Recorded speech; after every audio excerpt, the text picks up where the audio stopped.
It's 5:01, and it appears that we have a quorum, so I will call this meeting of the Transportation Policy and Planning Board to order. If the clerk would please proceed with the roll call. Grant Foster. Keith Furman. Present. Rebecca Kemble. Eric Sundquist. Here. Robert Burke. Present. Christopher McCahill. Here. Tom Wilson. Present. Baltazar and Santana. Here. Margaret Bergamini. Present. Badri Lankella.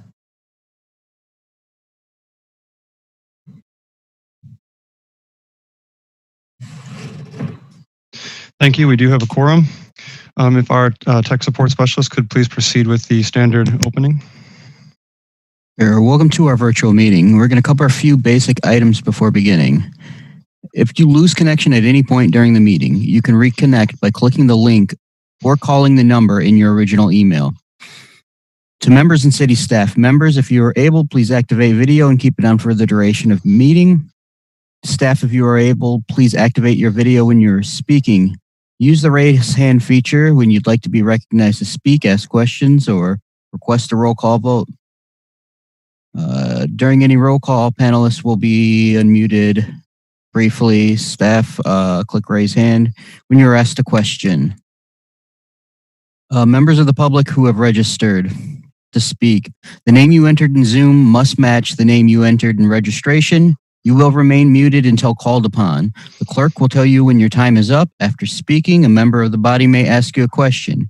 If you need to share documentation with the board, please send it to the email listed in today's agenda. Chair, the floor is yours. Thank you. The first item of business is the approval of minutes from our last meeting. Has everyone had a chance to review the minutes? Seeing no hands up, is there a motion to approve? Please use the hand raise feature. Alder Furman. So moved. Is there a second? Chris?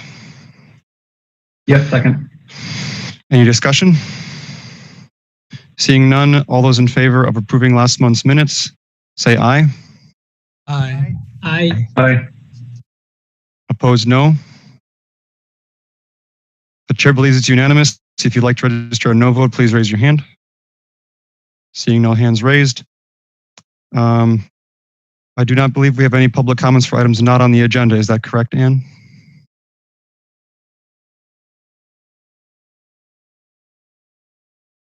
That is correct.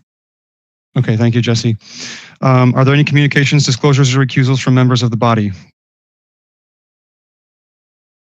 Seeing none, we'll move on to our first item for the night, item number 3 on the agenda, Legistar 61194, a resolution authorizing the mayor and the city clerk to enter into a 2-year competitively selected service contract with Jarrett Walker and Associates for Metro Transit Network Design Study Consulting Services. I think, let's see. Justin, is that going to be you? Mike. Or Mike, okay. Would you like me to give a quick summary?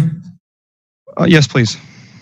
Okay, so we went out to bid with an RFP for consultant services for restructuring Metro Transit's route network. We got 6 proposals in. We formed an evaluation panel of about 6 or 7 people, and we averaged the scores. We judged them based on the firm and staff experience as well as their proposed work plan. The one that scored the highest was Jarrett Walker and Associates out of Portland, Oregon. But they do work all over the country and in fact all over in international work as well. So we would like to move forward with the resolution allowing the city to enter into a contract with them.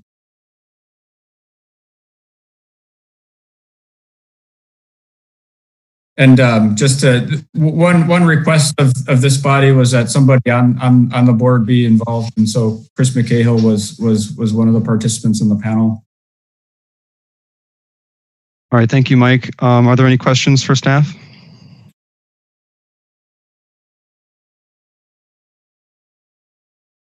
Seeing none, is there a motion?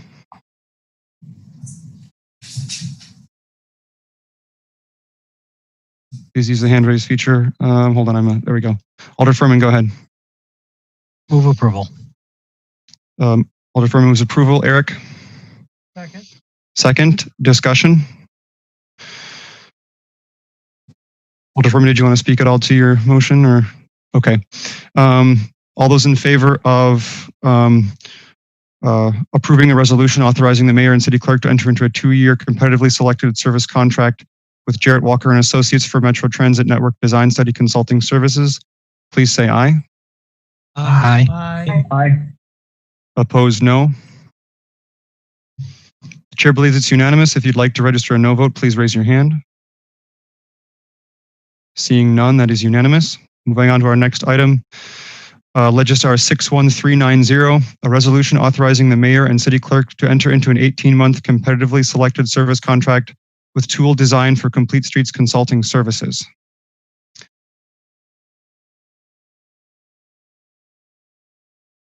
Who's going to be fielding that one for us? That will be me. Hi, Renee. Hi. So, I mean, pretty similar to what Mike said, we had a competitive process looking at the firm experience and their proposed plan of work. And we had 4 firms, and Tool Design Group was selected with the highest score. And I guess I can field questions if you have any. Are there any questions for staff? Seeing none, is there a motion? Eric? Move approval. Eric moves approval. Is there a second? Alder Furman? Second. There's been a motion and a second. Any discussion? Eric, did you want to speak to your motion? Oh, I didn't, but You don't- briefly, you these are 2 really good firms. I'm really psyched. I mean, we don't know what we're going to get in the end, but if you had to pick, if I had to pick the 2 best firms in the country that I'm aware of, these would be the 2. So I think staff has done a good job in bringing them on. Thank you, Eric. Is there any further discussion or questions for staff? Seeing none, all those in favor of approving a resolution authorizing the mayor and city clerk to enter into an 18-month competitively selected service contract with Tool Design for Complete Streets Consulting Services, please say aye. Aye. Aye. Aye. Aye. Opposed, no. Chair believes it's unanimous. If you'd like to register a no vote, please raise your hand. Seeing none, that is unanimous. Moving on to our next item of the evening, Legistar 61269, adopting the recommendations contained in the Wilson Street Corridor Study, including the design recommendations for South Broome Street and the 300 block of West Wilson Street to be constructed in 2021. All right. So I know that we did an informational presentation not that long ago on this particular topic, so we're not going to go back over all of the details from that presentation on kind of the history of the project and the outreach that we did. But Gretchen has made sort of an overview of the entire project length, which was requested at our last meeting, so that we can kind of just walk through that quickly. We also have come up with some details for the 400 block of West Wilson and how that could also accommodate a cycle track. That was something that was also requested when we came last time. And we have Jim with us from engineering as well, so that we can talk about that a little bit more. But to make it easiest, I think Gretchen will kind of just do the overview from the east headed west. And if we have questions about that we covered last time that have come to you since then, we can also address those, but I will turn it over to Gretchen. Yes, so hi everyone. And as Renee said, what I'm going to do is I am going to zoom in at the intersection of Blair and John Nolan, and then we will work our way west as if we're riding the cycle track. And we will also cover Broome Street between Main and John Nolan. So I will start by zooming in, and we'll start at the east side of the intersection, and we cross the south leg, which is John Nolan Drive, to arrive at an off-street cycle track, separate from the sidewalk, which then transitions to an on-street cycle track at the intersection of Franklin Street. So I will zoom in a little more. Between Franklin and Butler, we have a 10-foot wide cycle track and a 3-foot buffer. These two blocks are the blocks that currently have parking on the south side with very low occupancy that we need to remove in order to make room for the cycle track. West, the next 4 blocks, so between Butler and Henry, have the same configuration. So these are going to have the cycle track on street and next to the curb. For most of these blocks, except where we have a disabled loading zone, where we see the cycle track shift north 8 feet and then come back down. Where we have loading zones, the buffer is a little wider. So instead of 2 feet buffer, we'll have a 3 feet buffer. And the cycle track, instead of being 10 feet wide, is going to be 9 feet wide. Where we have parking, we have the cycle track next to the curb, 10 feet wide, a 2-foot buffer, and an 8-foot parking lane. Then we have a full-time travel lane, and to the north, we have a travel and parking lane. So this lane on the north side for the following 4 blocks between Butler and Henry is going to have a travel lane during peak hours and parking lane during off-peak hours. During peak hours in the morning and afternoon peak hours, these 4 blocks are going to have 2 travel lanes. And during off-peak hours, only the travel lane in the middle is going to be the travel lane, and then it'll have parking and loading on both sides of this travel lane. So if we continue west, we see that it has the same configuration. At Martin Luther King Jr. Boulevard, we have the other disabled loading zone. So the cycle track shifts north. And if we maintain that shift throughout the intersection, we would be able to maintain the bump out on the south side. The bump outs on the north side need to be removed in order to accommodate that travel lane on the north side. So then we have City County Building, Carroll Street, and we have the cycle track on the south side with then the buffer, the parking lane, the travel lane, and then the parking and travel lane. And that is all the way up to the Henry and Hamilton intersection, where the cycle track transitions from an on-street cycle track to an off-street cycle track at the 300 block of West Wilson. For eastbound vehicles on the 300 block, as they're approaching the Henry and Hamilton intersection, we have 2 lanes in order to accommodate the volume of those vehicles making that left turn. And then for the majority of the block, we have 1 travel lane each direction. The cycle track is off-street, so we have the curb and gutter, then we have a small terrace, and then the cycle track. The cycle track goes around the corner, and I am going to zoom out a little bit so we can see John Nolan Drive. So the cycle track goes around the corner of that Broome and Wilson intersection and then merges with the sidewalk to provide a shared use path, which then goes to and across John Nolan Drive to the Capital City Trail. I'll go back to the intersection of Broome and Wilson. And then if we want to keep going north, we can do so on the separate off-street cycle track between Wilson and Doty. Between Wilson and Doty, and then at the intersection of Doty, the cycle track transitions from an off-street cycle track to an on-street cycle track. We see the floating bus stop for the existing bus stop location, and then the cycle track continues north all the way up to Main Street, which is a bicycle boulevard.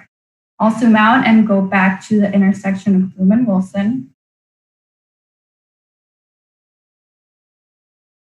And then if we want to keep going west, we use the raised crossings and then transition to an on-street cycle track. So this is the 400 block of West Wilson, and we're showing a 10-foot cycle track and a 4-foot buffer. Now, in order for bikes to be able to continue west on Wilson, or for bikes that want to access the cycle track that are coming from Bassett Street, southbound on Bassett, or eastbound on Wilson Street, we need to do a little bit of construction work at that intersection. So that island that's currently in the center of the intersection needs to be reconfigured. And the curb on the southeast corner, so this curb right here, needs to change quite a bit. We also have a small island so that bikes can go around it and then continue west. We are showing stop bars, so stop bars for all vehicles entering the intersection and also for vehicles that are going to be going across the bike lane that's going to be on Bassett and then continuing east on Wilson Street. I will hand it over to Jim so he can provide any details that I missed on this work and how much it'll cost and schedule information. Sure. Thanks, Gretchen. So one clarification point, the island in the cycle track, that could be just pavement markings. Part of the objective here was try to separate the bikes, the two directional bikes with the oncoming kind of southbound Bassett bike lane. They'll have to merge in. So it's just trying to provide some separation, some good indication about who is supposed to be going where. In terms of some of the reconfiguration with the intersection, the existing travel lane configuration on Bassett Street does have southbound vehicles on Bassett. As they're approaching the intersection, there's kind of this slip lane to become the right turn lane onto Wilson Street. So the idea here is to maintain that as opposed to trying to tee up the intersection to a more traditional intersection around the curve. So that right turns off of Bassett Street would then have a stop condition at the intersection, which would allow good visibility of westbound bicyclists coming from the 400 block of Wilson Street. As opposed to if it was a more traditional intersection, it may actually be pretty difficult to get a good indication of where those westbound bicyclists are as you're making that right turn. This also would include a new stop sign on eastbound 500 block of Wilson, just because we want to make sure that the bicyclists coming off of the cycle track would have the right of way at the intersection. So this right now for eastbound vehicles off the 500 block, heading east on Wilson onto the 400 block, do not have a stop at that location. They continue through and then there's a yield as they're entering the curve with Bassett Street. So now this would be kind of a two-stage stop for those eastbound vehicles with this configuration. In terms of cost, the specific intersection to configure the curve and provide the necessary concrete and sidewalk work. But really, for this full configuration, this would probably need to be connected to implementation of the Bassett Street corridor study, which had a recommendation of reducing Bassett Street south of West Wash to a single travel lane with parking on both sides and the parking protected bike lane on the westerly side of the street. So this really becomes a 3-ish block kind of lane transition project in order to fully implement the cycle track on the 400 block with the intersection reconfiguration at Wilson and Bassett. And so the additional work to convert the travel lanes on Bassett and the lanes on Wilson Street would be about $125,000 in addition to the $90,000 at the intersection. So at this point in time, that is beyond the scope and budget for the 300 block and Broome Street project. But we can certainly keep this on our radar and try to get this budgeted and implemented going forward. If not, the cycle track on East Wilson Street, along with the blocks of West Wilson that were recently reconstructed, We're anticipating implementing that around 2024. So we think, if nothing else, that the full implementation of the Wilson cycle track could be done kind of at that same time.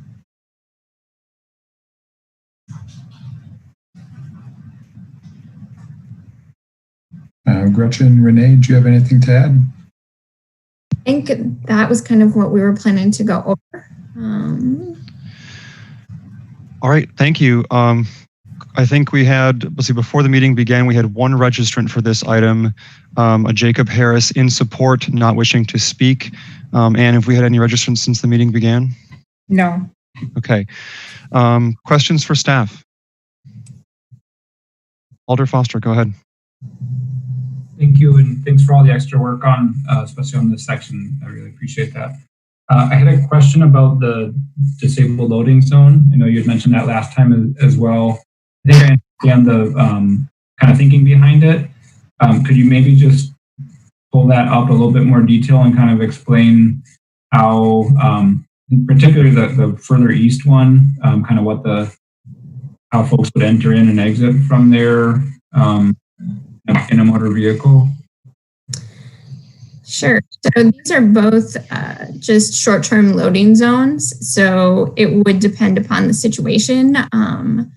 There are different loading configurations in terms of rear and side needs for this. And so talking this through with NACTO, it felt that given that nature of who uses these spots, that we would want to get them at the curb for ease of them getting then into the buildings or, to their destinations if it isn't that direct building.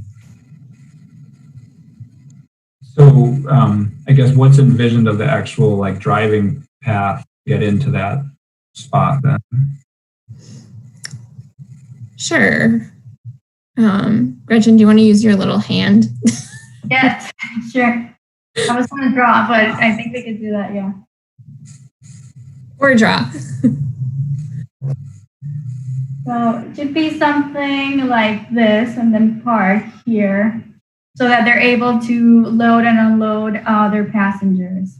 So that's why we have the green marking here so that both the vehicles that are going to be using that spot and bicycles that are going to be going through there are aware that that is a zone where vehicles and bikes would be in conflict, so that they're aware. And are there examples of this kind of a configuration that are in other places that you were able to see? Or I don't think I've ever seen this kind of a configuration, and it poses a bunch of questions for me. I mean, again, I totally get the concept.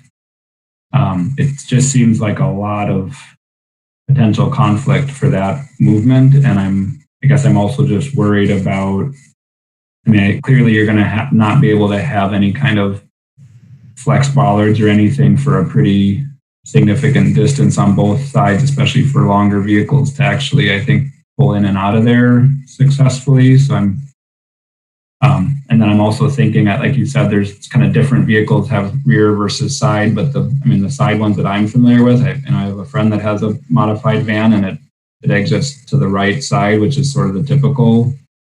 So it kind of feels like that's not going to work well for those kind of vehicles, because then you're loading it into the cycle track. So I guess I'm I've got concerns about that, and it seems like the disadvantage of using the other side, is pretty much just one street crossing once the person's unloaded, but it would avoid some of these other issues. Sure, and I would say that definitely the way that protected bike lanes work in terms of disabled parking, the needs of those who are visually impaired is very much a sort of evolving practice as people try different things. We really are suggesting this at this point. Obviously, these parks are not planned for construction immediately, and sort of best practices could definitely evolve. A lot of information is just coming out about these now.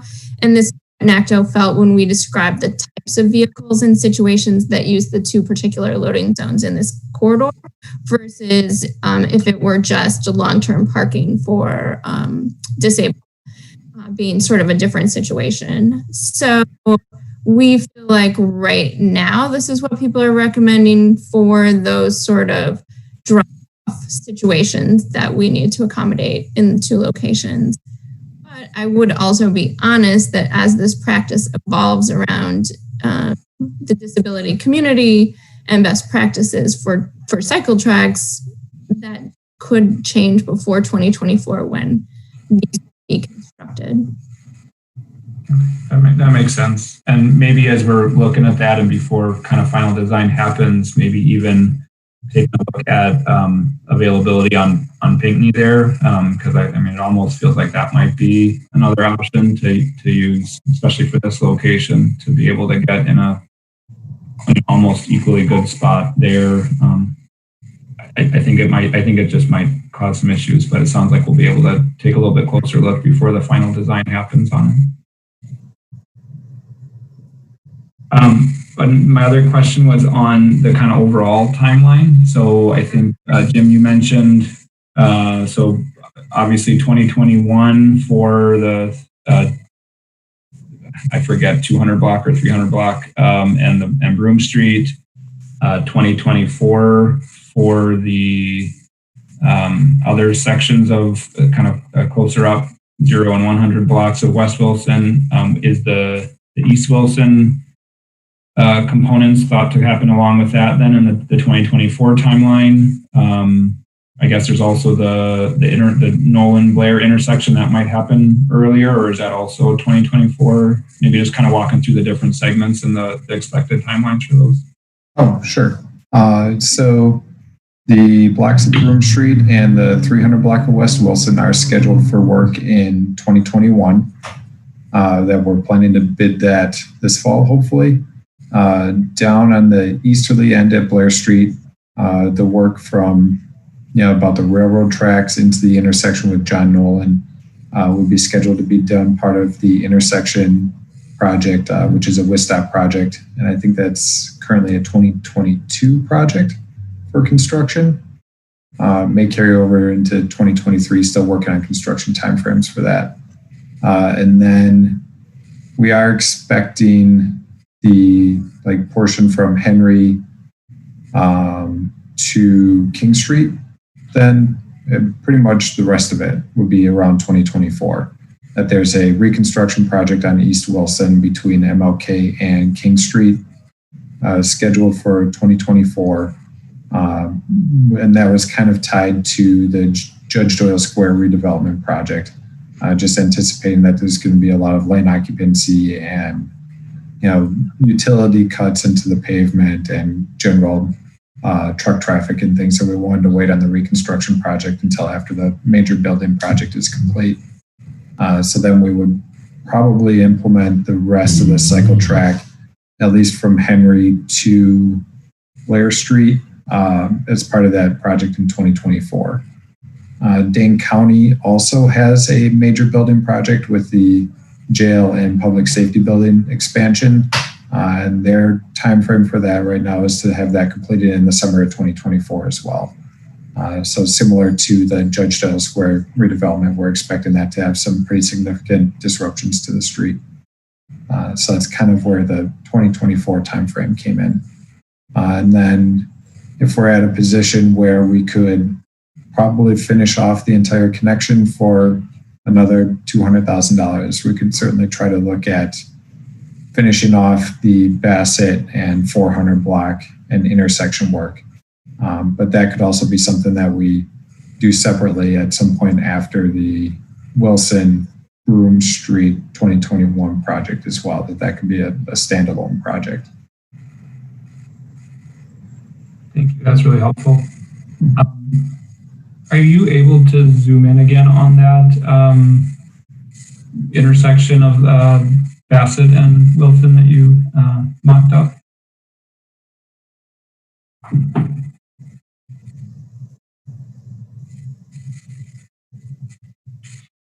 So, and I think you mentioned in your comments, Jim, and that it's kind of separating island. I like that concept to try and kind of call out the incoming lane there from the side.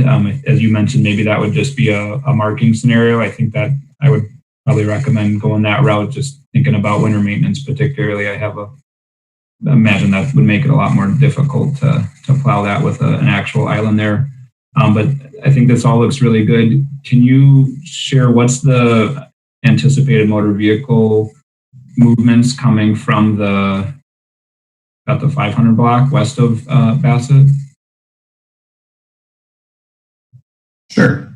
So eastbound vehicles on the 500 block would kind of approach the first intersection with Bassett. I suppose they'd have a stop there.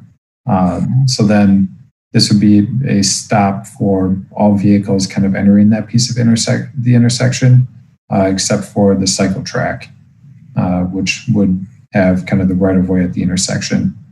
And as vehicles want to continue east, they kind of pull up towards the curve, have another stop there. So part of the intent with this island is to try to move this pedestrian crossing and that curb as far to the northeast as we possibly can, so we can really have enough space here for a vehicle to queue without blocking the two-way cycle track. It's a pretty low volume movement, so we think that'll work okay. And then from the cul-de-sac of Bassett, that's a two-way cul-de-sac. So if somebody's coming north on there, they hit the stop bar, and then they kind of make a half right turn, stop again, and then finish the right turn to continue heading towards Broome Street. And then westbound vehicles on the 500 block would really only be coming from the south on Bassett. So there would be kind of a merge into this, slip lane here, and then make the right turn heading west. And they'd also have a stop as they're approaching this other intersection with the two-way cycle track. So as an effort to, by keeping this slip lane, it really forces vehicles making that southbound to westbound right turn to stop as they're approaching the intersection and yield to pedestrians and bicyclists at the intersection. Whereas with a more traditional setup, those right turns would be kind of turning into the intersection and then right away be crossing the cycle track that maybe they wouldn't be looking for otherwise. That looks great, thanks. And then I think my last question was you mentioned something like 125 and another 80 or 90 or something, about 200 something altogether. Can you just review again what the kind of those two components were for? Sure. The 90,000 was for the curb and sidewalk work within the intersection here to kind of reconfigure the intersection. And the other 125,000 was to convert the blocks of Bassett Street from Main to Wilson and the block of Wilson from Bassett to Broome to just a single travel lane with the two-way cycle track or parking protected bike lane markings and signage, bollards, etc. So the 125 is just for the markings and signage and bollards, there's no like curb work or pavement work related to that? Correct. Yeah, and there would be probably some green bike markings, which are pretty costly as well. But that would be 3 blocks worth. I think Renee had already included a project to convert Bassett Street between West Wash and Main Street to hopefully get that underway fairly quickly. Yep. So that part is a separate project that we are planning to do after the evaluation of the Bassett Street pilot. And do you have any updates on that, Renee, in terms of the timing and when you would expect a kind of final recommendation for that? I think that is probably coming up later this month or early next month for the agenda. Okay, great. Thank you. Very helpful. Appreciate it.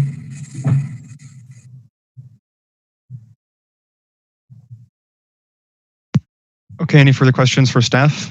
I know, Margaret, you had your hand up earlier. Looks like you put it down. So feel free to raise it again if you still have a question. Otherwise, we'll go to Robert next. Okay, thank you. Actually, I want to go back to the the very first point that Alder Foster made. So it's the ADA parking crossing over the green bike path. Thank you. The other thing, and obviously, this does need input from people who are more knowledgeable than I am about the needs of people getting out of, vans, right-hand access, backdoor access, whatever it is. But as I looked at that, not only is it crossing the bike path, which the intent was to get the vehicle closer to the curb, but just ahead of that is if there's a vehicle parked there for loading, and I'm not quite sure what the up and down arrows are right behind that, if that's a parking spot for loading or just to the right of there's the loading one to the left, but just to the right is the up and down arrows in what looks like another parking stall. Driveway. That's a driveway. Oh, that's a driveway. Okay, so nobody's going to be parking there, so that's good. Thank you. I just wasn't familiar with the markings. So yeah, I guess my concern would be, what does this poor person do who's parked in the parking spot next to the curb if there's bicyclists coming right in front of them, and outboard of them is a truck parking for loading purposes? It just looks problematic to me. So I do think there will need to be a number of further conversations on this design, because that just looks so confusing to me. That's all I really had. Just a comment to point out, not only is it the crossing over the bike path, but it's the truck loading just slightly further ahead. That's all I have. Thank you. If you have any thoughts on it, I'll listen, but I don't have any solutions. Thank you, Robert. Staff, feel free to respond if you'd like. Otherwise, we'll go on to Margaret. I mean, I can just jump in and say, that there is a loading, the building has a loading dock as well for the larger trucks, which use it frequently. And that tends to be more your Speedy Copy, UPS. And obviously we, had some meetings with Access to Independence and others. And, as we refine the design, we would continue to do that. And, definitely there are a lot of sort of evolving nature of how to handle disabled parking, disabled loading with these types of facilities. And we would continue to monitor that to ensure that we had the right fit for this space. Robert, did you want to follow up quickly? You have your hand up. I wanted to just make sure that you're good. I will pull down my hand. Thank you. Okay. So Margaret, you're up next, and then we have Alder Harrington McKinney after that. Yeah, also comments on the disabled parking, not just at this location, but maybe you could zoom out a little bit and go towards MLK. It looks like you have one spot. I don't know the length of that spot, but just a comment. I'm glad to hear that the design will be evolving, and it's a few years out now, but a comment that at least this used to be a fairly active location for disabled drop-off and loading by paratransit vehicles, because there are a number of workplaces, the old state office building, city county building, and the municipal building that employed a fair number of people using paratransit. So we don't have anything on this particular diagram about spots on MLK Junior Boulevard or around the corner on Pinckney. But I'm just the comment is I'm just not sure that one spot is sufficient there. And you might want to, if you haven't already done so, consult with the paratransit coordinators at Madison Metro to find out how many vehicles might be expected to queue up there for, say, events at Monona Terrace, or pick up and drop off times for connected with the workday. Because right now that it just doesn't seem like there are sufficient loading zones for vehicles with disabled plates on Wilson. And we did talk with some people, but we can definitely talk with the operators themselves about some potential other locations off of Wilson Street that could also meet some of the needs that they have for hours before the parking on the north side would be available. It sounds like it might also be useful for future iterations of this, just to show maybe some of those adjacent spots just for reference. So it doesn't appear that there's just the one. All right, thank you, Margaret. Alder Harrington McKinney, go ahead. Thank you, Mr. Chair. I had two questions. Number one, to continue with Margaret's question, is that there was a mention of the right fit in the area of ADA, and I wanted to know, how did you determine whether there is a right fit, and what would be the determinations and going forward, and having a better sense of what is the right fit for those ADA accessible areas? And my second one is to Renee. And Renee, you mentioned a $90,000 curb site at Wilson and $125,000 conversion. Could you speak more to that? Because I kind of just made notes on it, but I wanted to really understand those two figures that you moved forward. Thank you. Those are my two questions. Sure. I mean, I think first, since we've been talking about the disabled parking and loading, obviously we have some time on this particular section. So we had a number of meetings with various groups to discuss the needs, and then we met with NACTO, who sort of follows the trends internationally and writes the guidebooks, to talk to them about what they were seeing as current best practices, because we know some of the disabled loading has had problems in the past.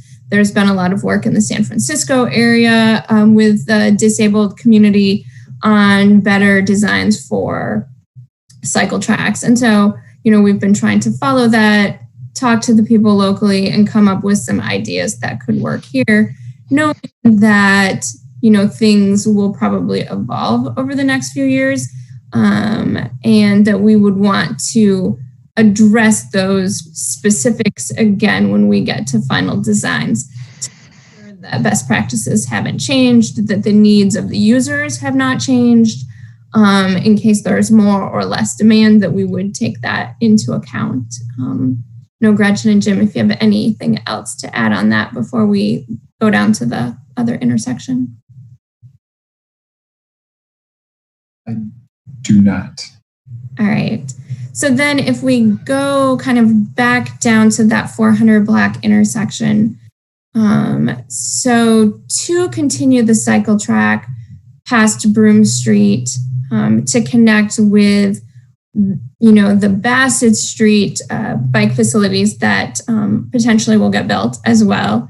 So that island work there, where that would need to be reconfigured, that work, Jim is estimating to be about $90,000 for the various curb work, changes there to the island. But then for Bassett Street, that facility has only been built to West Washington. So there has been some money set away from our bikeways budget that if that pilot is approved for permanent installation, that we would start to complete the rest of that facility, first to Main Street, where the Bike Boulevard is. But then Jim is estimating to then go from West Main Street down here to Wilson to connect in. That would cost approximately $125,000. Alder Harrington McKinney, did that answer your questions? Or do you have a follow-up? Yes, that I have one follow-up. Thank you very much. That does answer my question for the 125,000. Going back to a follow-up question related to the curbside work, it's just that as you were naming contacts in terms of following up and getting information about that curb cutout, is the commission on disabilities, is that also in your conversation as well? Because I didn't hear them mentioned, and it's important as you're going outside and looking at other configurations, looking in-house and seeing how that applies and that input related to a committee that's already established. Is that on the list for conversation and input as well? That's my question. Yeah, absolutely. So at this point, we've only met with Jason from DCR, as well as Access to Independence to discuss sort of needs and things. But we would definitely want to involve them as we move forward. I think they're a great resource for kind of helping with any designs and for those situations. Thank you, Mr. Chair. That ends my question. All right, thank you, Alder Harrington McKinney. Are there any further questions for staff? Okay, seeing none. Is there a motion? I'm sorry, Alder Foster, go ahead. Well, yeah, I was just going to offer a motion. Okay, that would be in order. So I would move adopting the recommendations from the Wilson Street corridor plan, with just one caveat of continuing to look at the final design for the disabled loading zones as shown in the plan. All right, we have a motion. Is there a second? I'll second that. Seconded by Margaret. Alder Foster, would you like to speak to your motion? Yeah, I would just say this is, I don't think Alder Revere on the call here, but this has been the project that never could. So the discussions around this go back to the Judge Doyle Transit Center and some of those early studies. And so it's been a long, long time where we're trying to figure this out. And I know staff has just put a ton of work into this, a lot of different iterations. There's been a lot of competing interests to balance. And at the end of the day, I'm just really thrilled to see something that I think is really going to make a huge difference and really close a significant gap, especially for those that are biking into downtown with this project. So, we've still got 2 years before it's all built out, but I think this is really great work, and I think really shows the value of our investment in a Department of Transportation and being able to do this kind of larger corridor study type work rather than kind of being restricted to just go block by block as the projects come up. So just wanted to really share my thanks with everybody, and I'm really enthusiastic about the result. Thank you, Alder Foster. Any further discussion? All right, seeing none, all those in favor of adopting the recommendations contained in the Wilson Street corridor study, including the design recommendations for South Broome Street and the 300 block of West Wilson Street, with the caveat that we continue to look at the disabled parking areas as we go forward, please say aye. Aye. Aye. Opposed, no. Chair believes it is unanimous. If you would like to register a no vote, please raise your hand. Seeing no hands raised, that is unanimous.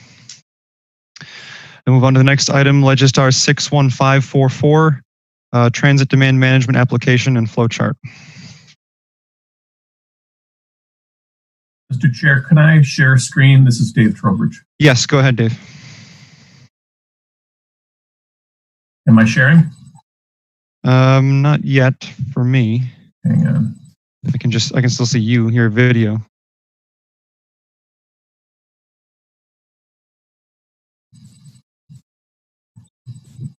Okay, now there we go. Okay.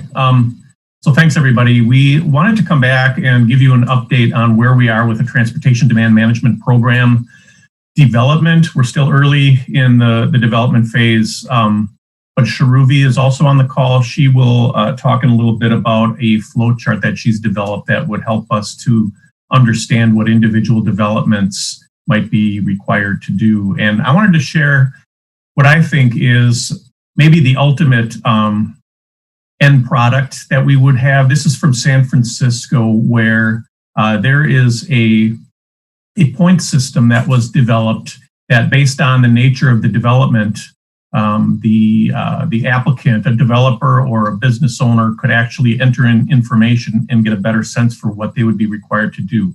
So for instance, this is at a specific location in San Francisco. Let's say it's a coffee shop.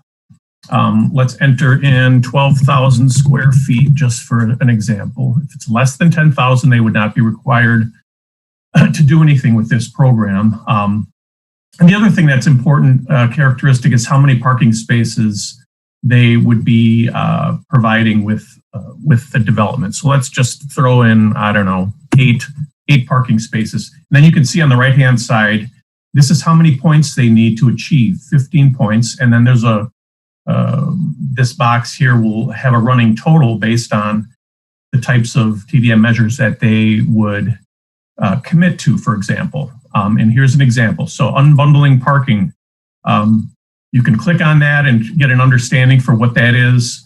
You can see you can gain points for doing different amounts of parking management. So let's say, yes, we're going to do that. Oops, there it is. And we got 5 points. So we're a third of the way towards our target.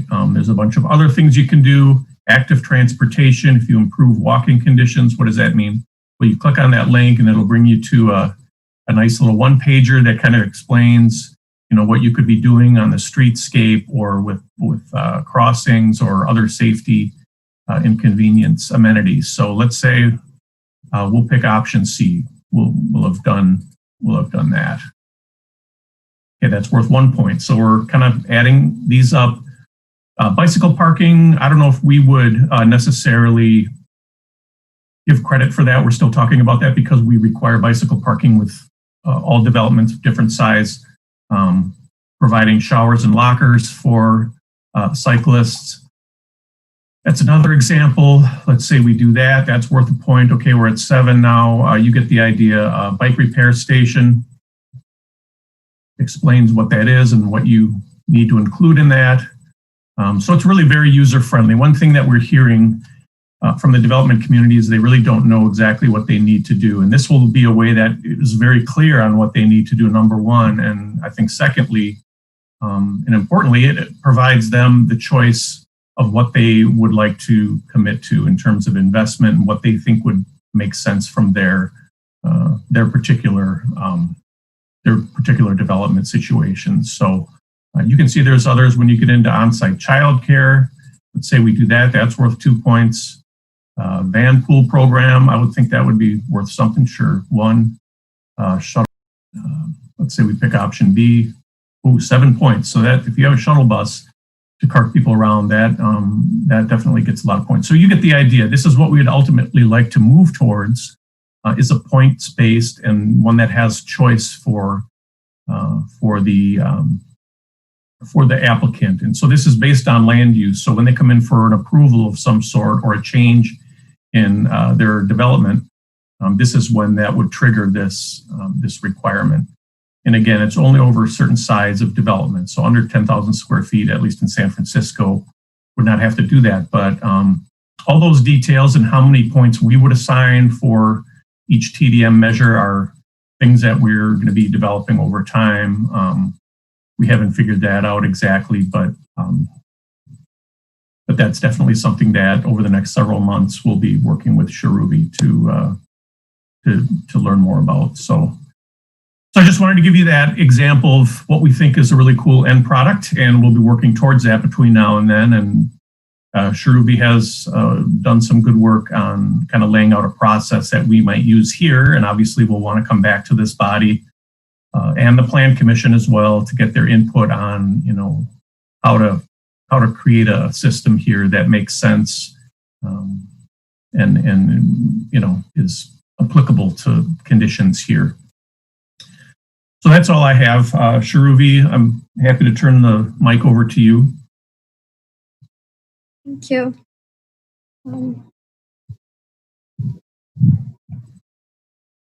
I think you'll have to stop sharing. I'm not allowed to share.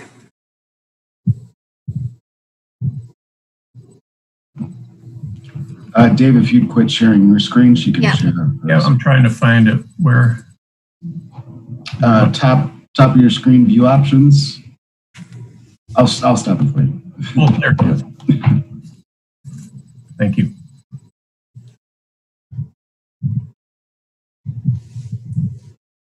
Right. Yeah, thanks, Dave, for the overview. And I'll be building off on what he just covered and take you through this flow chart.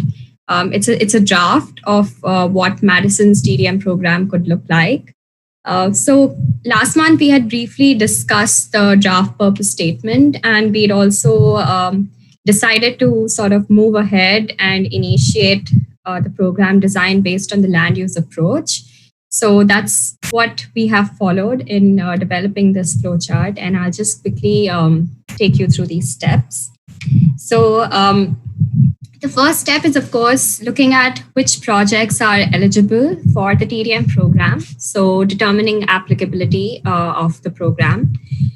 So here what we've looked at is when a project needs permitting, and this is with respect to the building permit, the first thing that you would look at is based on the designated land use categories, you would see which use the project really falls under.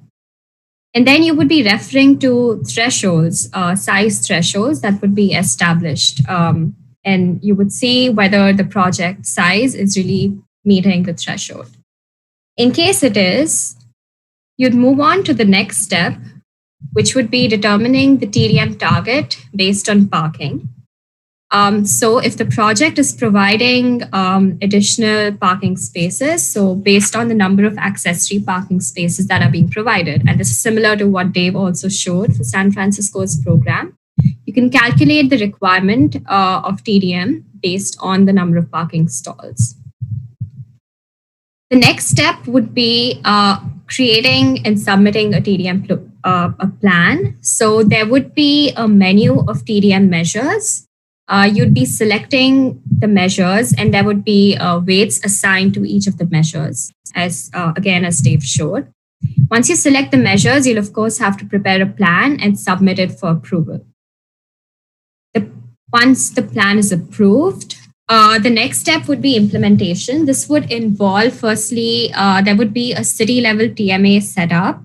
There would be two kinds of fees involved. Ideally. So the first one would be a basic fee, which would cover the most, the more essential monitoring and enforcement activities that need to be undertaken.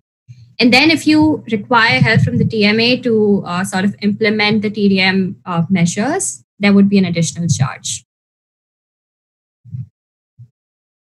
Once you implement the measures, the next and the final step, which really creates a loop, would be monitoring and reporting. So there would be two parameters for this. If the project is a small project, you would just be required to submit some kind of an annual report to certify that the measures are in place. So basically stating that whatever measures that you had recommended in your plan, you're implementing it or not, and you would be paying the annual fee. In case the project is large, there would be an additional requirement for a commuter survey that you would have to submit annually. So the final two steps, which is looking at the TMA aspect, the administration and enforcement, is something that we can go into a little later. I would like to just look into some of the considerations for the initial steps, initial 3 steps, and would love to hear what you think about it. So I'm just going to move on to these slides. Can you see the green slides now? You see the purple right now. Yeah. Step one. Do you still see the flow chart? No, this is Oh, Here, okay. just change. Got it. There you go. Right, got it. So, yeah, I'll just be elaborating on some of the considerations for the initial steps. So, as we saw, the first step was determining applicability. So, here we currently our approach that we've considered is to go via the building permit route. But one thing that could be considered is, should we also be looking at projects that are applying for a change of use? Should those also be considered under the TDM program? That's something that would need to be decided. The second question is looking at the use categories. So there would be two clear divisions, of course, which would be non-residential and residential. And within non-residential, three of the subcategories that we're proposing are commercial, employment, and institutional. So commercial uses would include retail uses like grocery stores, restaurants, gyms, and similar stuff. The employment uses would include offices, service centers, storage, distribution centers, etc. And then within institutional, you would have the educational institutions, hotels, hospitals, and any other users. So of course, there are various other uses, let's say recreational parks or things like manufacturing, which we are not currently considering in the TDM program, but would love to hear what you think about it. And then in the residential category, what we're currently thinking of is basically including the multifamily housing. But one factor here is that there may be cases in single family housing where there are multiple subdivisions of plots. So would it be helpful in that case to even include single family housing, to require the TDM program from such kinds of projects? The next aspect in determining applicability is the size thresholds for the projects. So for residential, one of a threshold that we are considering is 10 units. So any construction which has 10 or more units, 10 homes with respect to group housing, that would be meeting the TDM program threshold. And then within non-residential, it would be any additional construction of, let's say, 10,000 square feet. But there could be, this is again just a very suggestive figure. Be happy to hear your opinion, but there could also be multiple thresholds if you want to have different project sizes and different project requirements from each of them. So small, medium, large. Just to elaborate on that, I'll move to the next step, which is where you determine the point target. So these two steps are really interrelated when you're defining the threshold size and you're defining the TDM point target. It's really interrelated, as you can see here. So these are two ways. So LA and San Francisco, how they have done and defined their TDM targets. So we would like to follow something similar because we're also using the approach of parking and land use based measures. So what these two cities have done, there are three categories here. So small, medium, and large projects based on different size thresholds. So 10,000, 25,000, and 100,000 square feet. And then based on the number of parking stalls per housing unit or per 500 square feet of non-residential development, they've assigned mitigation, so TDM point requirements. And then San Francisco has done something similar, but instead of following project size thresholds, they've defined it in terms of land use. So this is, so we would be ideally looking at a combination of these or one of these. And then this next step would be, of course, choosing the TDM measures. And Dave gave a very good overview based on the SF TDM tool. So I've compiled a preliminary list of various TDM measures that could be adopted for Madison. And I've also assigned some preliminary weights for each of them, which is basically, which basically considers three aspects. The first one being the VMT reduction efficacy. This is, of course, very important for us because last month our draft purpose statement was sort of finalized, and one of our key goals of the program is to reduce VMT, right?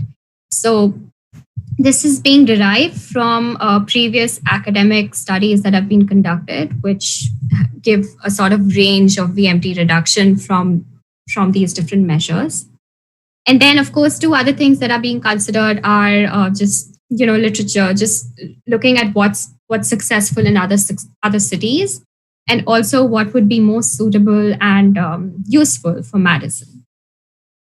So it would be helpful to sort of test these in the interim period because there are a lot of projects that are in the pipeline currently. So it would be helpful to have a draft list that can be tested at this point, and then the measures and weights could be modified periodically. So the sort of preliminary list that I've prepared, the categories for that are basically active transportation, high occupancy vehicles in transit, information and communication, parking related measures, and also land use and location aspects.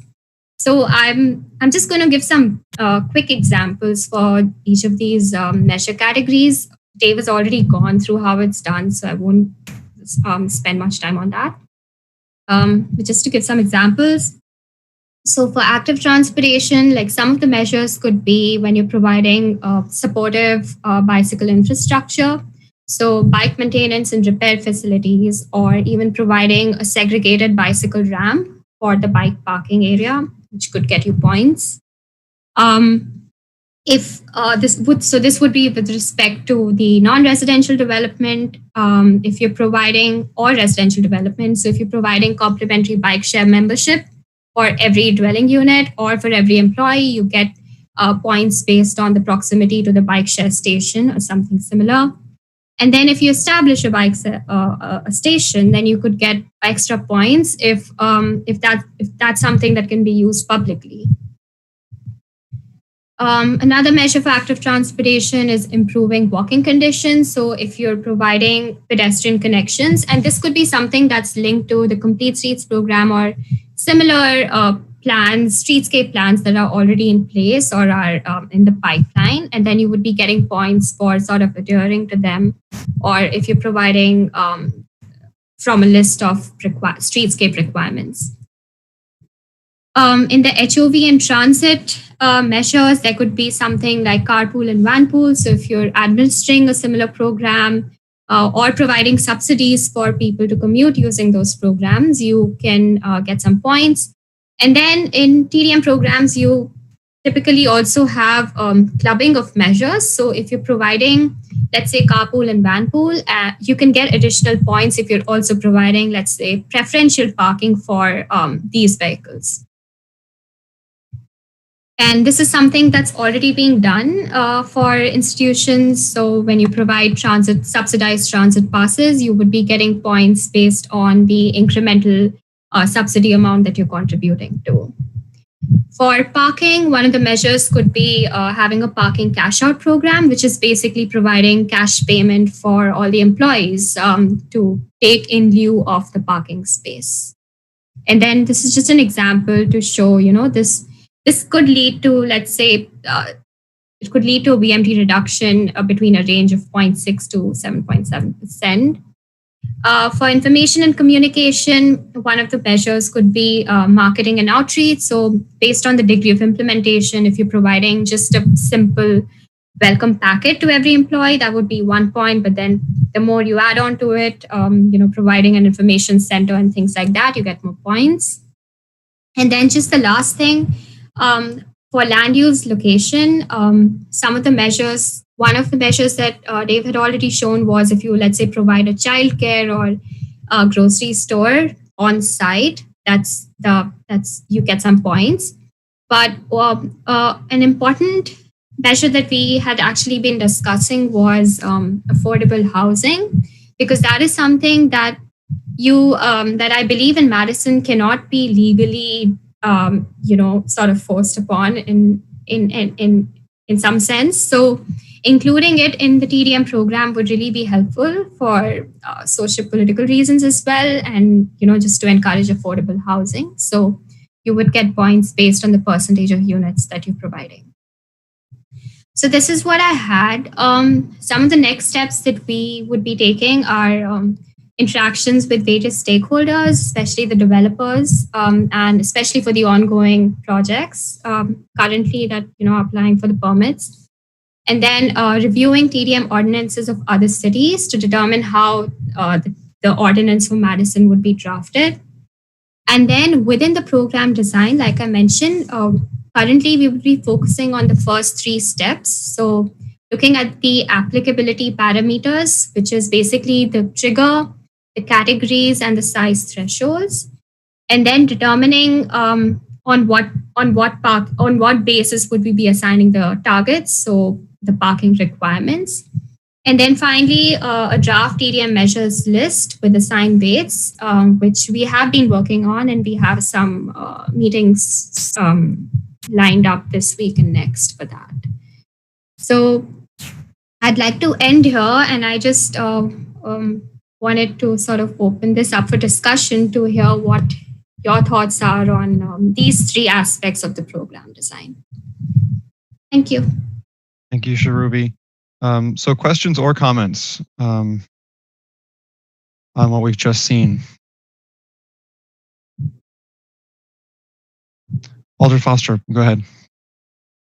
Thank you. Thanks for the great presentation. I thought this was really well organized, and it feels like we're making real progress here. So I think we can start to see the path forward of how we're going to do that. So it's really helpful.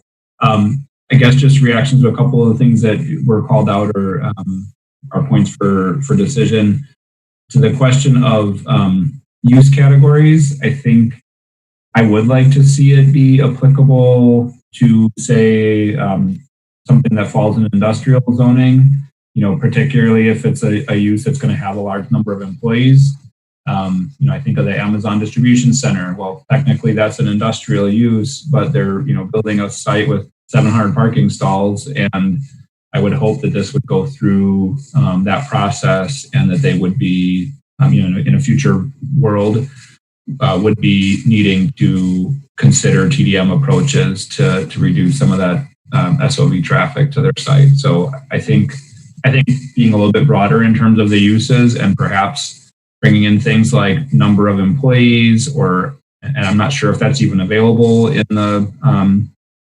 the application process. If not, maybe number of proposed parking stalls would be, one way to kind of clue in a threshold measure for that. But I think expanding it to cover especially employment uses that aren't in the employment zoning district would be important. The other question I had or comment, I'm assuming it would get written this way, and I guess we'll see this more as we start looking at other cities' actual ordinance languages. But one of the things I like with this approach is I assume that we could have an ordinance that kind of calls out the big picture requirements, but then I would expect we'd have the ability to kind of make tweaks and updates to the criteria, point system, et cetera, which I think would be really useful, especially in the first several years as we roll it out and start to see, everybody found this loophole where they can select these things and it's not really getting us where we want. So we could, make some adjustments to those sorts of things. So that might be interesting just to hear more about at a future discussion of how we would structure the ordinance versus kind of where the actual points, et cetera, live, and what the process will be for reviewing and updating those. I think that'll be key to actually dialing it in and starting to get some of the results we're looking for. And then I guess my last question is just, is there any concern about sort of using that number of parking stalls kind of threshold? Is there any concern that there'd be some incentive then for developers, builders to simply build more parking, especially where it may not even necessarily be needed in order to get out of having having to do this or having to do as much of it, or are the financial incentives to reducing some of reducing the parking significant enough that we expect people will be wanting to take advantage of doing some of these other measures in order to reduce the amount of parking that they need to provide? Right. I think one of the considerations in parking would also have to be division of the parking minimums and maximums. And probably as long as those are being adhered to, it should not be an issue. Yeah, they're required to do more the more parking they provide. So I think there's an incentive to keep the number of parking spaces down. The thing we have to be cognizant of is what impact does that have in the neighborhood around the development, and are you going to get negative reactions to development that are limiting parking, which is a good thing. Maybe offering TDM measures, that's a good thing, but creating a parking problem in front of somebody's house and make it harder to do density in some of these areas where we'd like to see it. I must have read the LA chart wrong. It looked like it was requiring more points as the number of stalls per unit went up. So maybe I was just reading that backwards then. No, I think that's right. The more parking you provide, the more you're required to do. Okay. The more points that you're required to get to is what I'm saying. Yep. Okay, got it. Yeah, that makes sense. Thank you. Okay, further questions or comments?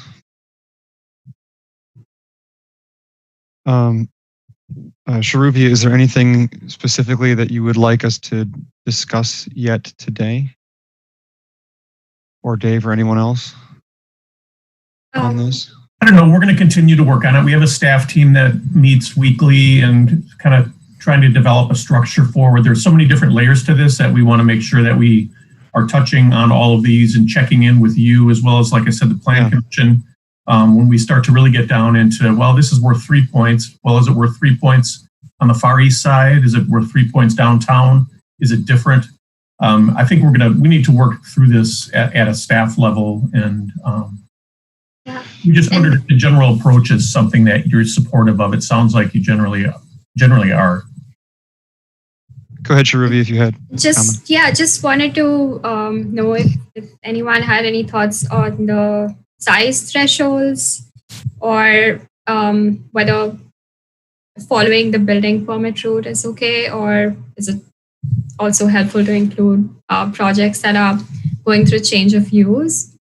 And also within the use category, just had a question about the residential projects that should be included. So should we just be focusing on the multifamily residential use, or also considering these other single family homes? Thank you. Looks like Alder Foster is ready to speak. Go ahead. Yeah, I'd be interested in including change of use in here. I think, ideally we would have had a TDM program in place 5 years ago. And so, it's going to take quite a while to see the results of this. So I think bringing more stuff in sooner would be a good idea. So I'd be in favor of looking at that.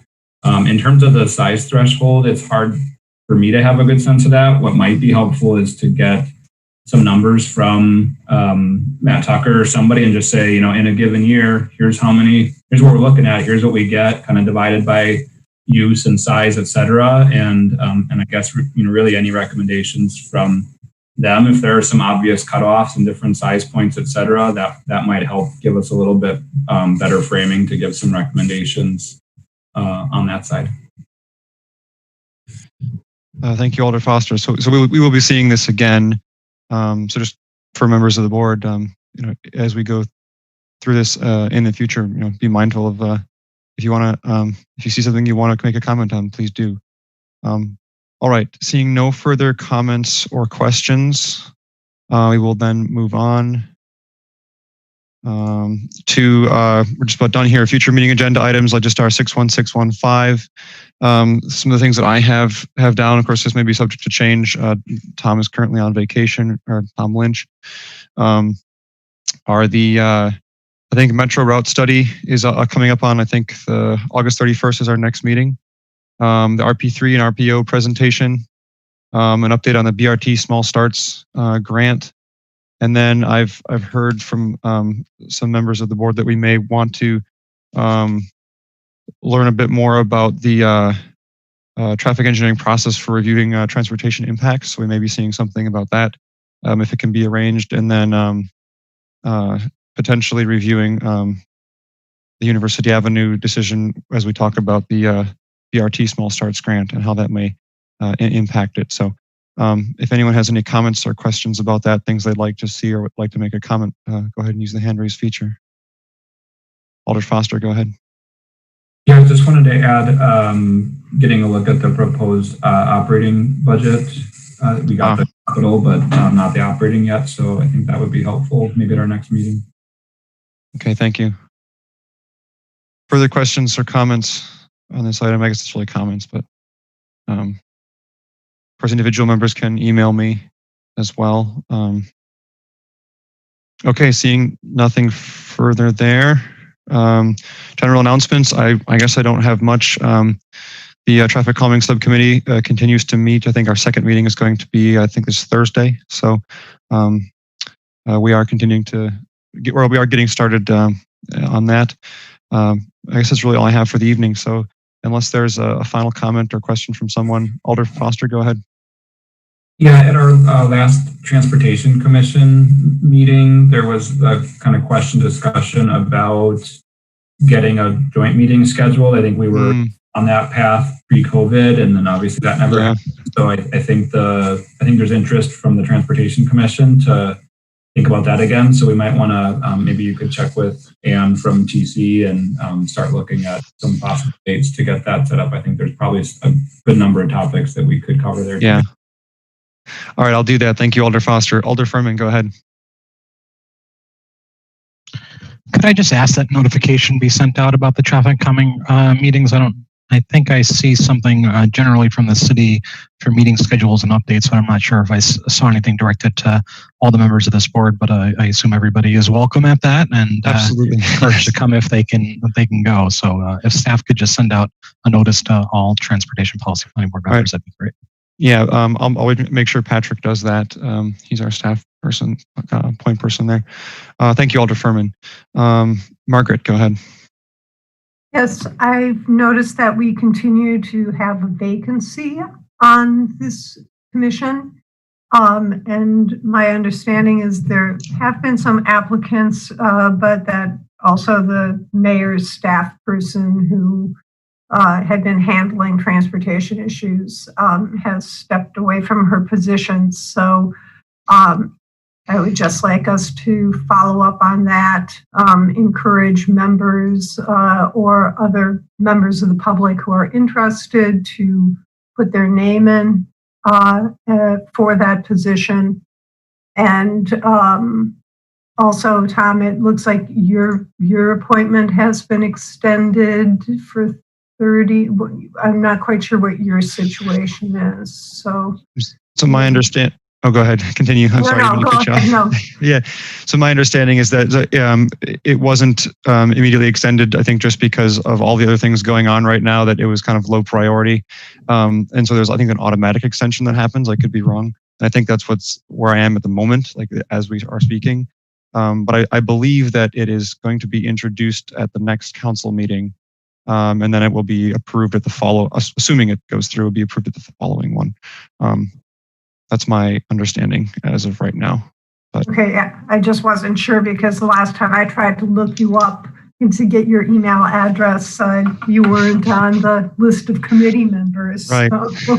I'm not sure if that auto dropped off of there or what, but I'll see to it that I'll try to see if I can get that posted because the public is supposed to be able to email me directly too. So with things. Thank you. Any further, Alder Foster? Yeah, just on that last point, I think Patrick set up a transportation commission email address for TC public comments, and I think that's that might be a best practice for a lot of our bodies. So that might be something else that we could look into, just so that I think just in general, it's a good way to have kind of a set email address for folks that want to contact the board. So maybe that's something else that maybe Ann could kind of look into that. We And I have, think we do, yeah. yeah, we have an address, Transportation Policy Board at cityofmadison.com. So I haven't checked to see if that's easy to find on Legistar when you go into Transportation Policy and Planning Board, but we can check on that too. And does that kind of get routed to or forwarded to? It gets routed to me, Patrick, and Megan. Great, thanks. It might be worth. So I know that the State Journal has a posting every week of like things that are going on during the week at the city level, and they post the meetings. I wonder if they might include those in their postings. I might reach out to them and see if that's possible, just so the public has a easier way to see how to do that. Eric, go ahead. So yeah, as the Plan Commission member to TPPB, I just wanted to report back on an item that we dealt with here. And most people are aware of this, but there may be one or two who aren't. But the Oscar Mayer Special Area Plan went through several more lengthy hearings at Plan Commission, and then again into the wee hours for the Common Council.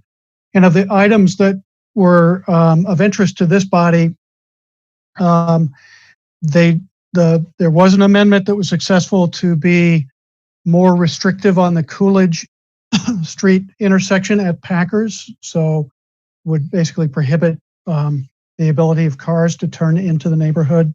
We had looser language saying that there would be restrictions, but not 100%. The bus barn, nothing happened to that, even though there was testimony in some cases questioning whether the bus barn should go there. And then the biggie was the size of the park or the natural area on the eastern or the western side of the planning area, the Hartmeyer property. That, as you'll recall, some people wanted to expand that to 30 or 31 acres. It ended up being expanded by a couple acres to a total of 16, leaving most of the development and the connectivity intact. So, closing the loop on that one. Thank you, Eric. Any further comments? All right, seeing none, that's all I have for the evening. Is there a motion to adjourn? Alder Foster. I would move adjournment. Motion by Alder Foster. Alder Furman, I assume that's a second? Yes, second. All right, discussion. Seeing none, all those in favor of adjournment say aye. Aye. Opposed, no. All right, we're adjourned. Thank you, everyone. We'll see you on the 31st. Bye, guys. Thank you. Thank you, Tom.